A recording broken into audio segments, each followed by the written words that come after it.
Hey everybody, Modelman Tom from ModelerSbrand.com, and I'm here today to show you how you can light up the 1701D from AMT with the Modeler's Brand 1701D pack, a lighting kit containing everything you need to light this puppy up.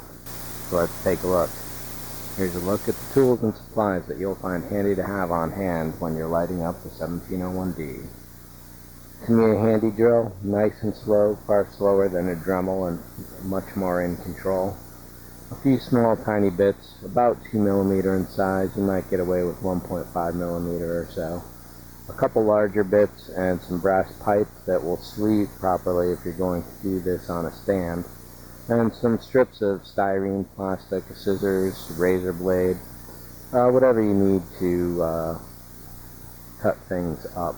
Also, a mechanical pencil or regular pencil or some kind of marking implement, something that's going to be fairly accurate because you have to trace a couple of the shapes involved with the ship, especially when dealing with the engines and when you're lighting up the impulse deck for light blocking abilities. And a novel trick I've just hit on is using double-sided Scotch tape, which is going to help in this case because we've got a few things to tamp down.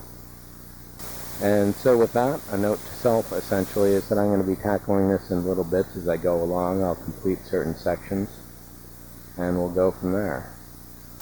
One important note is that if you're going to light this model kit, do not follow the included instructions. If you do, you'll be in trouble. Over here I've done a few of the sub-assemblies as much as I can. I'm going to light this up clear for demonstration purposes. That is, I'm going to leave the plastic clear. So I've already washed and cleaned it, and I've sprayed it with a bunch of Rust-Oleum frosted glass to give it a slightly cloudy and better appearance, more cohesive overall. So as I say, there's a few pieces that have been done into sub-assemblies. For example, I've glued the back of the neck to the bottom of the saucer and glued these two front pieces together. We'll need to get into this area, so you can't put it together quite yet. And otherwise, it's pretty much these two pieces here, and the shell.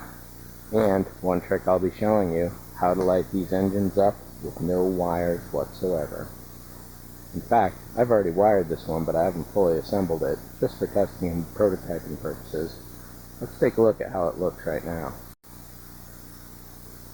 Let me ask you truly, is this not a beautiful thing? In the back, we've got two 2mm cool white LEDs. Running along the top, we have a 5-segment strip of ultra smooth blue. And in the front, we've got two red 5mm straw hat LEDs. This looks really beautiful in person.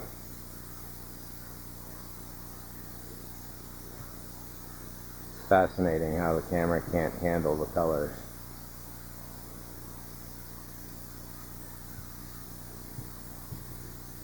Oh, and also in this body,